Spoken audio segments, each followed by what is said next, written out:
So before we get into today's video, I do want to let you guys know that this video is for educational purposes only. Please remember to be kind to everybody everywhere in your everyday life, in your home, in the grocery store, and especially in the comments section down below. Please do not show hate to anybody, anywhere.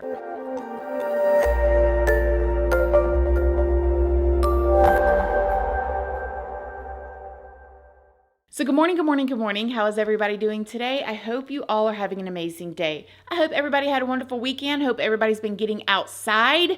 So in today's video, we are going to be talking about a situation that happened a little bit ago, but has just come to light in the media. And it is pertaining to sleepovers. Now, a lot of us grew up having sleepovers with friends, maybe telling the people that we were living with, hey, I'm going to go to this person's house and spend the night, and you just go.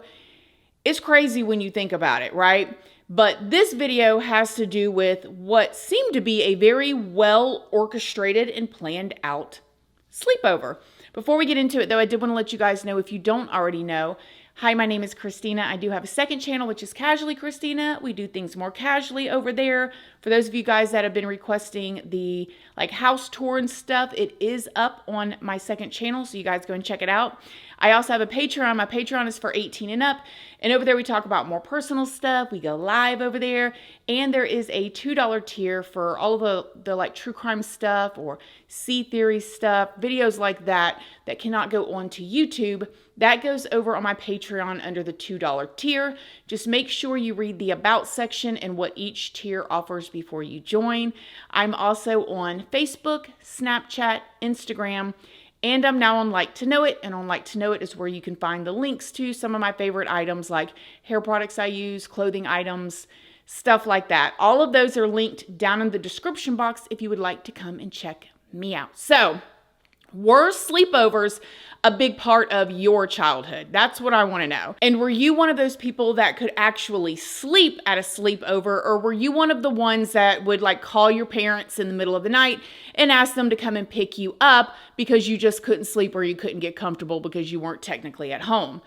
The next question is, do you allow your little ones to go to sleepovers? Because sleepovers are supposed to be, or what we would think is a very fun way to hang out with your friends outside of school. And there's a lot of fun things that could happen at a sleepover, like maybe making s'mores at nighttime, or telling spooky stories, or staying up late and sleeping in actual sleeping bags. But sadly, sometimes that is just not always the case. This is the case about a sleepover that went horribly wrong. So let's just start with a 57-year-old man named Michael Meyden. According to his LinkedIn profile, Michael was a human resources manager at an energy company. He is an Arizona State University graduate, and in 2003, Michael was living in Lake Oswego, I hope I'm pronouncing that, Oregon, with his wife and their daughter in their $1.3 million home. I'm not 100% sure, but it does seem to appear that they may have a son as well. On August 26th of 2023, last year, as of me filming this, Michael's daughter was super excited to have 3 of her 12-year-old girlfriends over for a sleepover. They were planning to have this whole spa night. Now, reportedly, Michael was very involved in this sleepover. I even read that the mother/wife, her first language is, I believe, Japanese. And so therefore, Michael, the father, really took over a lot of stuff with the sleepover.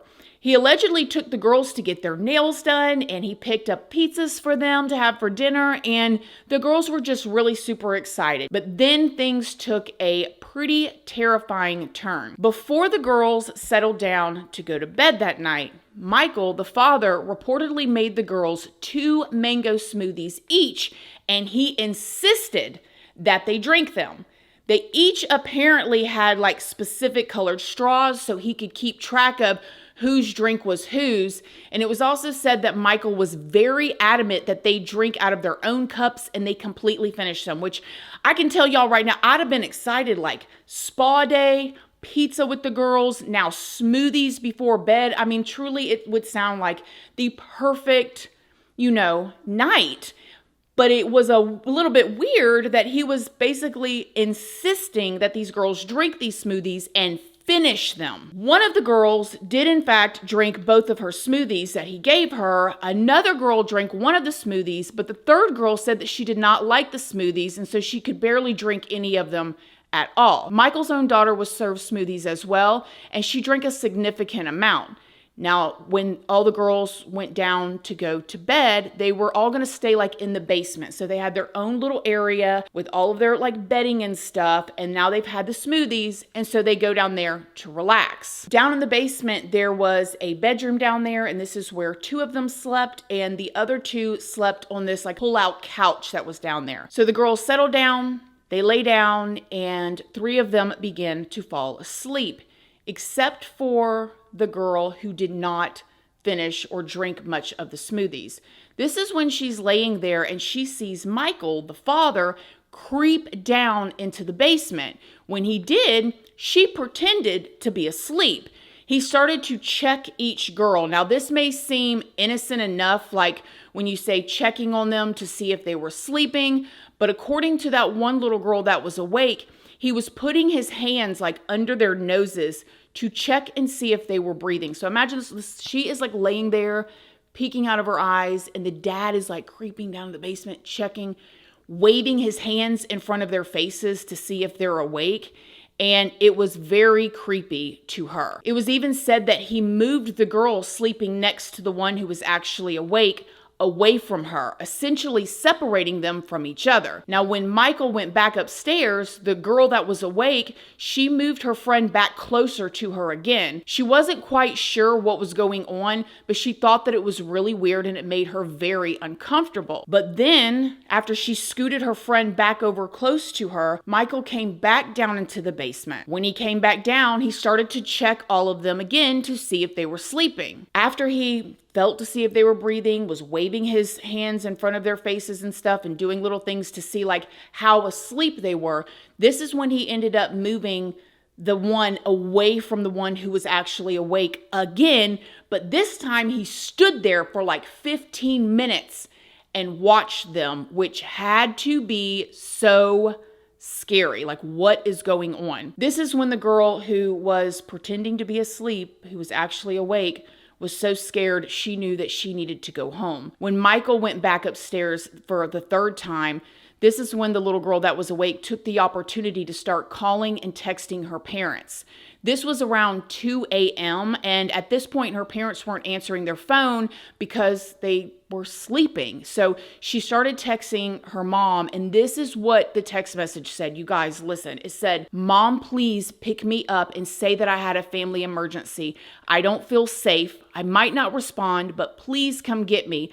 Please, please pick me up. Please, please." When her mom did not pick up or respond to the text message, this is when she ended up like reaching out to a family friend. And this family friend was indeed still awake, and she told them what was going on over a text message. She said, "So I'm sleeping and her dad comes down and I'm hugging one of the other girls because she was scared. And he kept moving us away from each other, but kept doing tests to make sure we weren't awake. Also, the other girl won't wake up. She did for like 2 seconds, but she kept her eyes closed and didn't talk." After the family friend read this text message, they immediately went over to Michael's house to pick up the girl that was actually awake, and they ended up taking her home. And bravo to them as well, because they sprung into action immediately. When the girl that was awake got up to grab her things, Michael came back down to see what she was doing. It seemed like he was drunk and he was like slurring his words, but he did not try to stop her from leaving. The one that was awake and was leaving said that when she went to go get her shoes, she used this door that was super loud. And the fact that this very loud door did not wake up the other ones even a little bit, this made her very, very concerned. When she ended up getting home, she woke up her parents and she told them about what happened. They ended up getting in contact with the other parents of the other little girls that were there, and they all jumped up immediately and went over to Michael's house to pick up their daughters. Now, get this, okay? This is like 3-ish, 4-ish in the morning, right? The parents get to Michael's house and they try to go inside to pick up their daughters, and Michael was allegedly hesitant. He did not want to I want you guys to think about this. He was basically trying to do everything he could to get these families not to pick up their children. okay? He was trying to talk them out of it and telling them, oh, they're sleeping, da, da, da, da. And it actually became this thing. I cannot even imagine the boldness of somebody telling me that I can't get my... Anyways, he did eventually end up letting them in, and all of the girls left with their parents. The parents, thankfully, took them all to the hospital the next day, and each of them were tested, and they all tested positive for benzos. If you guys don't know what those are, they are they're like tranquilizers. They're meant to be used for anxiety or a sleeping aid. It is a very serious medication. The cops were contacted at this point. The girls told them that when they were given these smoothies, they noticed like tiny little white chunks in them, which I cannot even imagine that they tasted good. I guess it depends on how much was in them, but still. The girl who drank the 2 smoothies, like completely finished them, she told the police that she started to feel really woozy and clumsy not long after finishing the second smoothie. She says that she then completely blacked out and fell into a thick, deep sleep. Another one of the girl's mothers said that when she got her daughter home that night, that her daughter was walking slowly and needed to hold on to her mom for balance.